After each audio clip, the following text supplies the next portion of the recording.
happy Holi ৰাইজ প্ৰথমতে সকলোলৈ হোলীৰ শুভেচ্ছা থাকিল আৰু আজি যেহেতু হোলী বুলি এটা স্পেচিয়েল ব্লগ আজি আপলোড হ'ব গতিকে চাই থাকক আজি আমি কিদৰে হোলী খেলোঁ বা কেনেকৈ কি কৰোঁ আমাৰ গাঁৱত মানে ৰাইজত লগতে কেনেকৈ কি খানা হয় আয়োজন হয় সকলোখিনি A to Z দেখুৱাই থাকিম গতিকে ভিডিঅ'টো চাই থাকক মানে এতিয়া মই গেটত আহিছিলোঁ মানে গাখীৰ দিব আৰু গাখীৰ চাখীৰ দি এতিয়া গৈ আছোঁ ঘৰত মানে আহোঁতে এনেকুৱা অৱস্থা কৰি দিলে মাইনাহঁতে মানে ৰং চং দি আৰু তাহাঁতক বোলে পইচা দিব লাগে যাওঁতে মানে এটা ধুনীয়াকৈ বাবুক লগ বাবুৰ নাম তোমাৰ নাম কি নমস্কাৰ মোৰ নাম শ্ৰী সমীৰ দাস সমীৰ দাস আৰু বাবুই মোক বোলে হোলী লগাই দে দি হোলী লগাই দি মন্দিৰত যোৱা মন্দিৰত গৈ আছোঁ মন্দিৰত নাযা গাইছ ইহঁতে মানে যাওঁতে পইচা দি নেদিলোঁ আহোঁতে বোলে সিহঁতক পইচা লাগে কি লাগব পইচা নেদো কিয় ভিডিঅ' কৰি আছোঁ পইচা নিদিওঁ সিহঁতক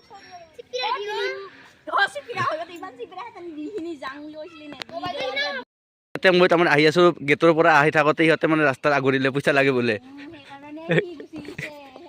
এই অনলাইন আছে মোৰ তাত কেছ পইচা নাই পইচা নিদিলে যাবা দিবি না দাদা হা আৰু দিলোঁ দে ৰাইজ তাহাঁতক গাঁৱৰে আপি বুলি 5 টকা এটা 10 টকা দিম বুলি কৈছিলোঁ আহোঁতে 5 টকা দিলোঁ দে উপায়তো লুগাওঁ কেইবাৰ লুগাওঁ ৰংহে লুগাবি মই বেয়া নাপাক দে হ'ব দে হেপী হোলী আমাৰ গোবিন্দা হেপী হোলী বুলি কওঁ ভিডিঅ'ত দিবি কিন্তু ভালকৈ কওঁ হেপী হোলী আৰু ই এটা টেটু আঁকাইছে চাং টেটুটো চাং আৰু এটা টেটু আঁকাইছে এয়া জয় শ্ৰীৰাম টেটু আৰু এনেকৈ যাতে সকলোৰে জীৱনটো ৰঙীন হৈ পৰক এই হোলীৰ ৰঙেৰে তাৰে শুভেচ্ছা থাকিল বাকী মোক মানে কি গাঁৱৰ আপিকে বেয়াকৈ ৰং দিলে সৰু সৰু মাইনাকেইটাই মানে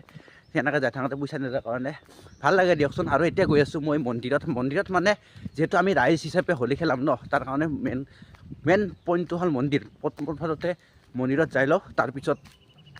আমি বেলেগ এনেকৈ গাঁওখন ঘূৰিম সেই আৰু এতিয়া আহি পালোঁ মই মন্দিৰ আৰু মন্দিৰত যিহেতু চলি আছে সংগীতান মানে হোলীৰ কাৰণে আৰু আপোনালোকক ধুনীয়াকৈ দেখুৱাই আছোঁ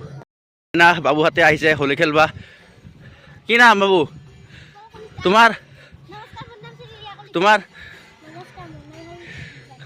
হোলী খেলবা আহিলি আজি খেলাও ৰাতি খানা হ'ব ময়ো যাম খাৱা অঁ আৰু এয়া হ'ল লব্ধা আমাৰ গাঁৱৰে এখেতৰ আজি জন্মদিনৰ শুভেচ্ছা থাকিল তোমালৈ আৰু যাতে এই ৰঙৰ দ্বাৰাই তোমাৰ জীৱনটো যাতে ৰঙীন হৈ পৰক তাৰে শুভেচ্ছা থাকিল গতিকে আজি তোমাৰ তৰফৰ পৰা কি হ'ব খানাটো খানা হ'ব লাগিব মোৰ গাড়ীখনৰ অৱস্থা এনেকুৱা হালত কৰি দিলে অলপমান বাহিৰ ওলাই যাওঁতে আৰু এতিয়া গাড়ীখন ঘৰত থৈ দিওঁ মানে সেই কিছুমানে আহি মানে কিবা কিবি কৈ দিব পাৰে তো আজিকালি চলি না বাকী মোৰ তৰফৰ পৰা এটাই সকলোলৈ থাকিল যে হোলীৰ যাতে এই দিনটোৰ পৰাই আপোনালোকৰ জীৱনটো যাতে ৰঙীন হৈ পৰক তাৰে এটা শুভেচ্ছা থাকিল লগতে আজি কি হ'ব ব্লগিং কৰি আছোঁ ইফালে মা আছে চোতাল মুচি আজি হোলীৰ কাৰণে চোতাল মোচাত ব্যস্ত আজি হোলী বুলি কিয় চোতালখন মুচলি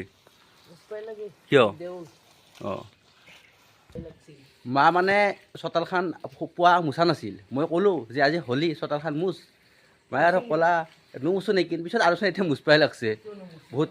ভাল লাগে দিয়কচোন অঁ মুচিম বুলি কৈছে এতিয়া মুচলি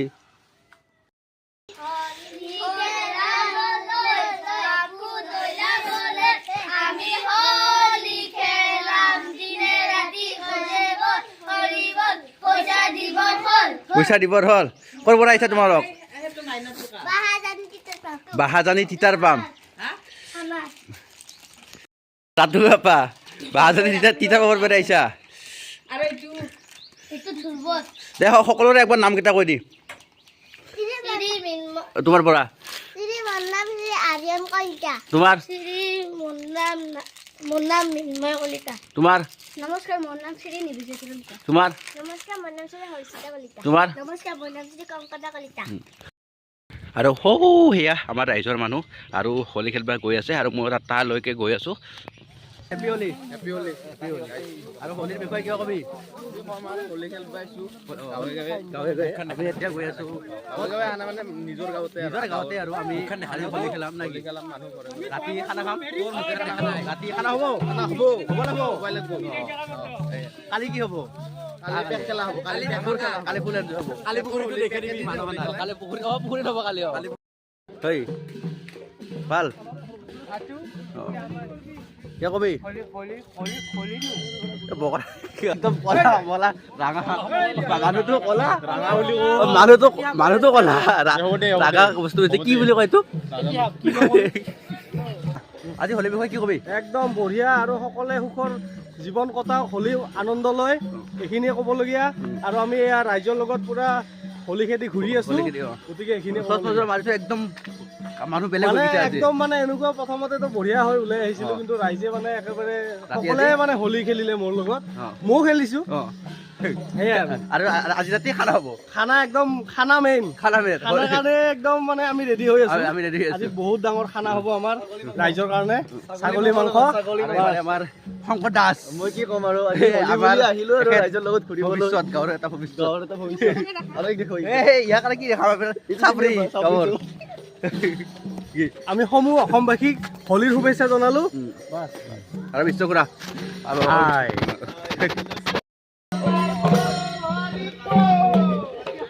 ৰাইজ আমাৰ পানেৰ গাঁৱৰ নতুন ব্লগাৰ মিণ্টু কলিতা কিন্তু একদিনে এটা ভিডিঅ' দিয়া চেনেলটো আছে বৰ্তমান খুলি আজি সি বোলে দিয়া আৰম্ভ কৰিব আজিৰ পৰা আৰম্ভ কৰ এটা আজিৰ পৰা আৰম্ভ কৰ মই বনাই দিম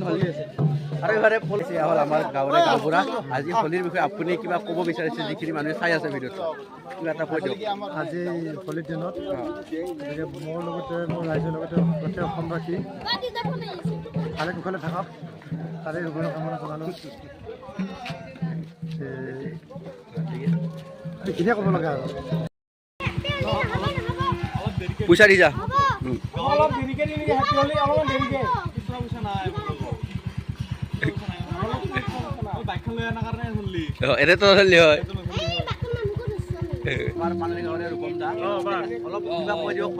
হোলী বুলি বিশেষ একো নাই হোলী আমাৰ হৈছে ৰঙৰ উৎসৱ আৰু এই ৰঙৰ উৎসৱতে আমাৰ সমূহ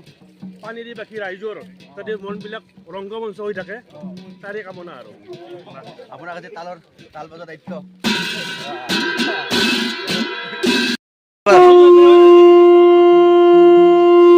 নীতি বোলে এটা সংসদী RPM মাৰিব চাবোন ৰ কিমান নাই মজা আবাৰ নগেনে বলে বাজা পাইবাৰ বাজা পাৰা ধৰে সাগৰ কাবলা তোমাৰ দ্বাৰা নহব দে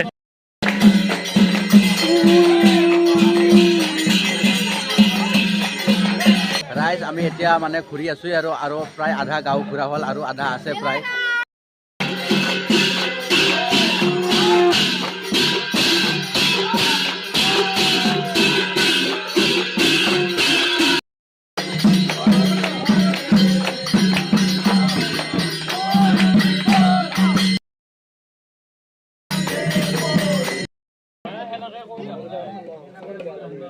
এবাৰ আহি প্ৰায় আমাৰ গাঁওখন আধা ঘূৰা হ'ল আৰু আধা ঘূৰাব আছে বাকী এইফালে চব ৰাইজৰ মানুহ হ'ল দীপংকৰ দা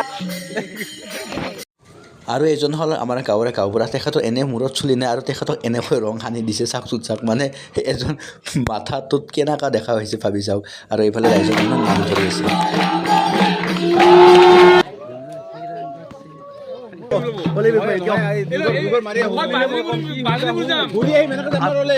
আজি হোলীৰ বিষয়ে আনন্দিত